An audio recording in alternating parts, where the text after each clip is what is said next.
Hello viewers, আসসালামু আলাইকুম। বাংলাদেশ সমন ব্লগার পক্ষ থেকে আপনাদের সবাইকে ওয়েলকাম জানাচ্ছি।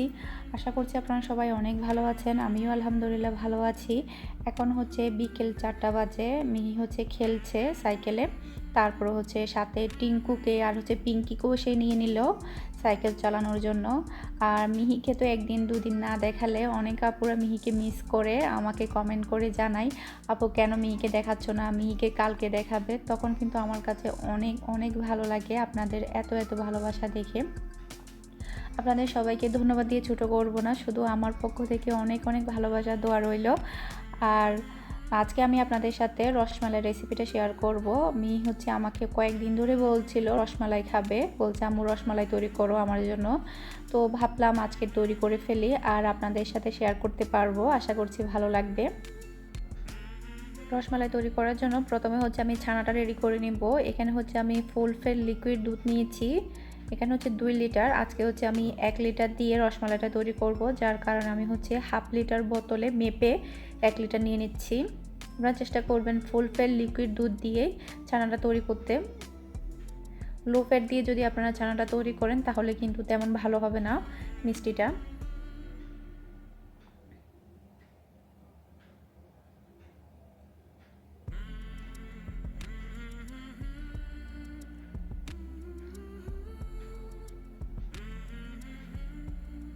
ছোলাটা ধরিয়ে দিব। তারপরে হচ্ছে একটা বলক আসা পর্যন্ত আমি অপেক্ষা করব। একটু নাড়তে হবে, যেহেতু এটা ফুল ফেড লিকুইড দুধ নিচে লেগে যেতে পারে। এই ফাঁকে হচ্ছে আমি লেবুটা রেডি করে নিব ছানা কাটার জন্য।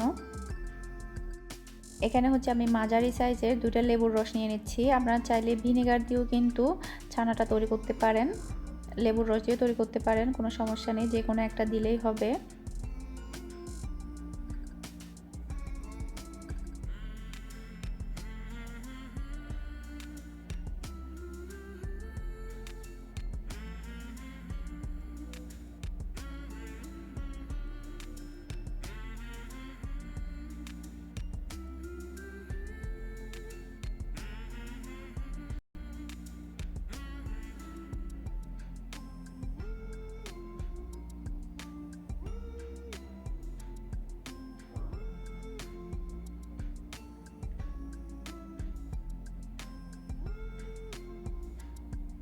দুধের মধ্যে একটা বলক চলে এসেছে। এখন হচ্ছে আমি লেবুর রসটা দিয়ে দিব। এরপর এটা নাড়তে থাকবো। 30 থেকে 40 সেকেন্ডের মধ্যে ছানাটা কিন্তু একদম সম্পূর্ণভাবে দুধ থেকে বের হয়ে যাবে। যখন দেখা যাবে কি একটু সবুজ সবুজ পানি দেখা যাবে, তখন বুঝতে হবে এটা রেডি। এই যে পানিটা একটু সবুজ হয়ে আসছে ধীরে ধীরে, আপনারা হয়তো লক্ষ্য করলে বুঝতে পারছেন। এখন হচ্ছে আমি ছানাটাকে একটা পরিষ্কার কাপড়ের মধ্যে ঢেলে নিব। এখানে কিন্তু পরিষ্কার সুতি কাপড়ই ব্যবহার করতে হবে, আর এমন কাপড় নিতে হবে যে কাপড়টা থেকে রং বের হবে না, সে কাপড়টাই নিতে হবে। যদি আপনারা কালারিং কাপড় ব্যবহার করেন তাহলে কিন্তু কাপড় থেকে রং ওঠার সম্ভাবনা বেশি, এতে করে কিন্তু ছানাটা কালারিং হয়ে যাবে। সেদিক দিয়ে কিন্তু আপনারা অবশ্যই লক্ষ্য রাখবেন।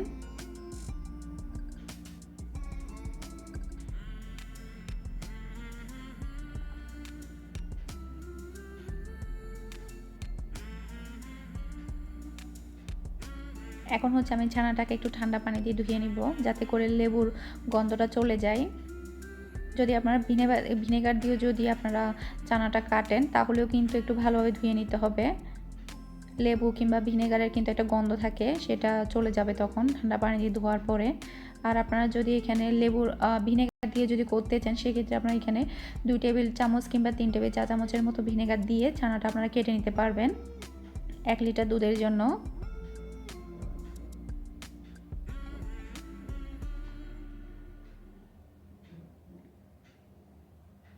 ছানাটাকে হচ্ছে ভালোভাবে ধুয়ে নিলাম। এখন হচ্ছে আমি এটাকে মুড়িয়ে টোটাল 1 ঘন্টার মতো ঝুলিয়ে রাখবো, যাতে করে পানিটা সম্পূর্ণভাবে বের হয়ে যায়। 1 ঘন্টা মতো রাখলেই হবে, এর মধ্যে কিন্তু ছানা থেকে সম্পূর্ণ পানিটা ঝরে যাবে।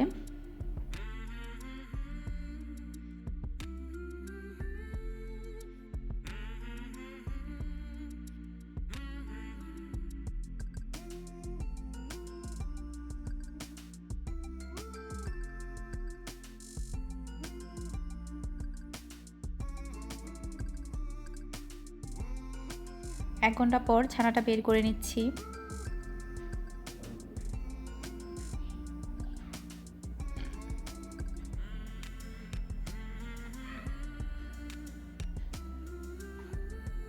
এখন হচ্ছে আমি এটাকে হাতের তালুর সাহায্যে এটাকে খুব ভালোভাবে মথে নিব। মধ্যে একটা সফট ডোর মতো তৈরি করে নেব। এটা কিন্তু খুব ভালোভাবে মথে নেওয়া খুব বেশি জরুরি যদি আপনারা পারফেক্ট রসমালাই তৈরি করতে চান।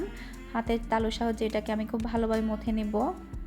আর আমার রেসিপিটা ফলো করে যদি আপনারা ঘরের মধ্যে রসমালাইটা তৈরি করেন, আমি আপনাদেরকে কথা দিচ্ছি আপনাদের রসমালাইটা একদম পারফেক্ট হবে। আমি যেভাবে তৈরি করছি সেভাবে যদি আপনারা ফলো করে তৈরি করেন।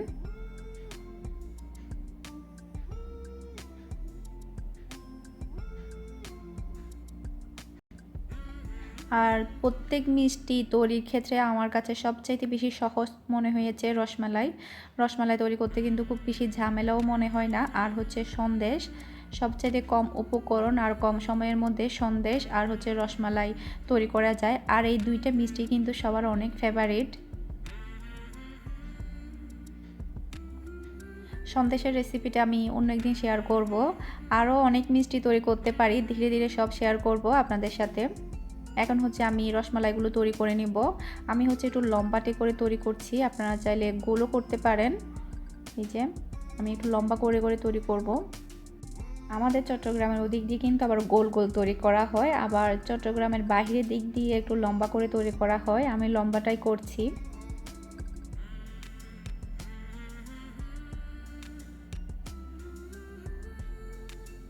ছানাটা যদি পারফেক্ট হয় তাহলে কিন্তু রসমালাইগুলো কিন্তু দেখতে অনেক সুন্দর হবে।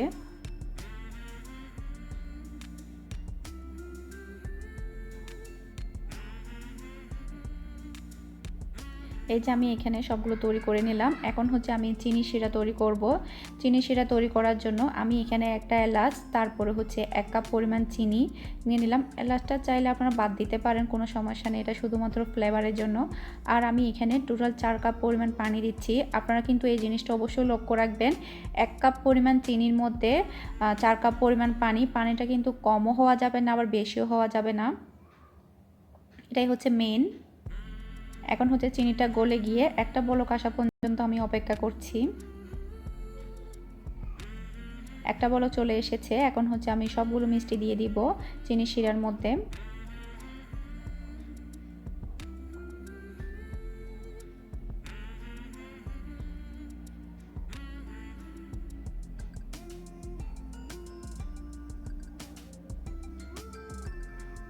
সবগুলো মিষ্টি দিয়ে দিলাম। চুলাটাকে আমি একদম লোতে করে দিলাম। এখন হচ্ছে আমি এটাকে টোটাল 15 মিনিটের জন্য ঢাকনা দিয়ে ঢেকে রাখবো, চুলাটাকে লোতে রেখে। আর একবারের জন্য কিন্তু ঢাকনাটা উঠানো যাবে না, সেদিক দিয়ে কিন্তু আপনারা অবশ্যই লক্ষ্য রাখবেন। 15 মিনিটের জন্য আমি এটাকে ঢাকনা দিয়ে ঢেকে রাখলাম।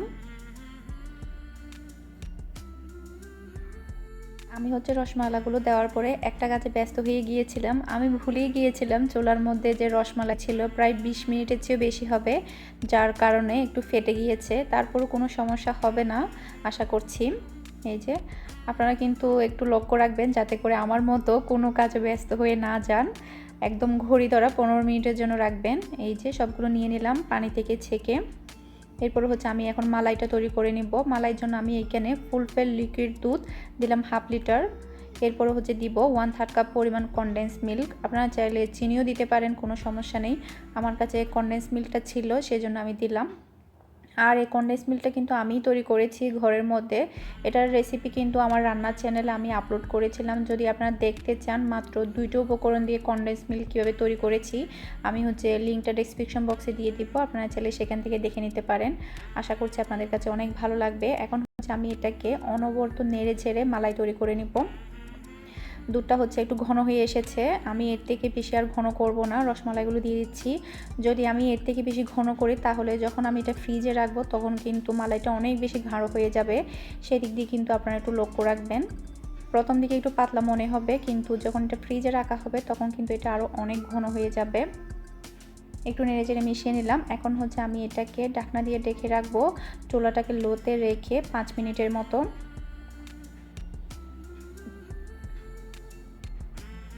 5 মিনিটের মধ্যে যদি আপনারা দেখেন দুধটা উপরে উঠে আসছে, সেক্ষেত্রে আপনারা ঢাকনাটা উঠিয়ে নেবেন।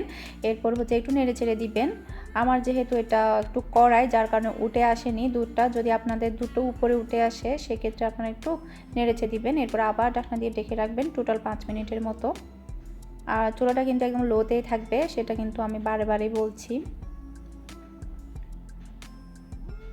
টোটাল 5 মিনিট পর ঢাকনাটা উঠিয়ে নিচ্ছি।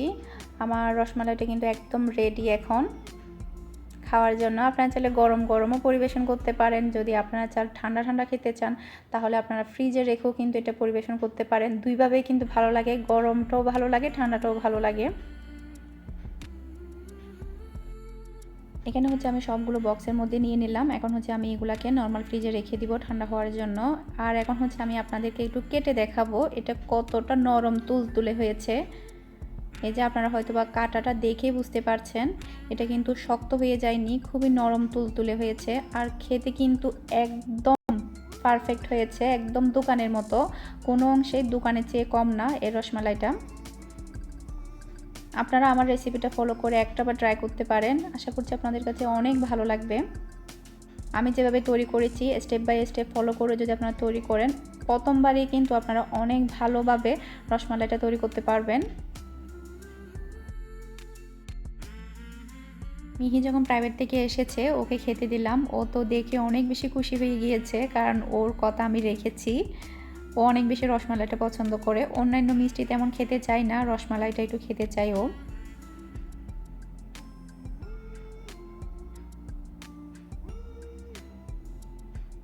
আশা করছি আজকের ভিডিওটা আপনাদের কাছে ভালো লেগেছে। আমার ভিডিও যদি আপনাদের কাছে ভালো লেগে থাকে, আমার চ্যানেলটা কিন্তু আপনারা অবশ্যই সাবস্ক্রাইব করবেন। আপনারা সবাই অনেক ভালো থাকবেন, আমার জন্য দোয়া করবেন। আরও একটি ব্লগের ভিডিও নিয়ে হাজির হয়ে যাব। সেই পর্যন্ত ভালো থাকবেন। আল্লাহ হাফেজ।